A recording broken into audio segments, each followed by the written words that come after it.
పవన్ కళ్యాణ్ ఓసారి మోడీ దగ్గరకో కేంద్ర మంత్రుల దగ్గరకు వెళ్ళి మాట్లాడితే ఈ సమస్య పరిష్కారం అవుతుంది. ఎందుకంటే కేంద్ర ప్రభుత్వం ఉపాధి హామీ కూలీకి సంబంధించి ఒక్కొక్క రాష్ట్రానికి ఒక్కొక్క లెక్క చెప్పింది. రేట్లు ఇచ్చింది. ఇదివరకు 150 దగ్గర నుంచి ఇప్పుడు 300 రూపాయలకి చేరింది. అయితే తెలంగాణలో రూపాయి, ఆంధ్రప్రదేశ్లో రూపాయలు మాత్రం పెంచారు అంటూ ఈనాడే రాసుకొచ్చింది. కనీస వేతనం వచ్చేటప్పటికి 312 ఏపీలో, తెలంగాణలో 308, దక్షిణాదిలో తెలుగు రాష్ట్రాల్లోనే తక్కువ అన్నటువంటిది వీళ్ళే రాశారు. అదే సందర్భంలో సాక్షి ఏపీలో ఉపాధి కూలీ తెలంగాణను పట్టించుకోలేదు, రూపాయలు మాత్రమే పెంచారు. 9 రాష్ట్రాల్లో 44 నుంచి 66 రూపాయలు పెంచారు. ఆంధ్రాలో మాత్రం తగ్గించారు.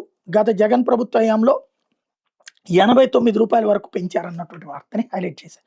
ఇది పవన్ కళ్యాణ్ గారి ఇదే మంత్రిత్వ శాఖకి సంబంధించింది కాబట్టి వెళ్ళి కేంద్రంతో మాట్లాడి రేట్లు పెంచగలిగితే బాగుంటుంది.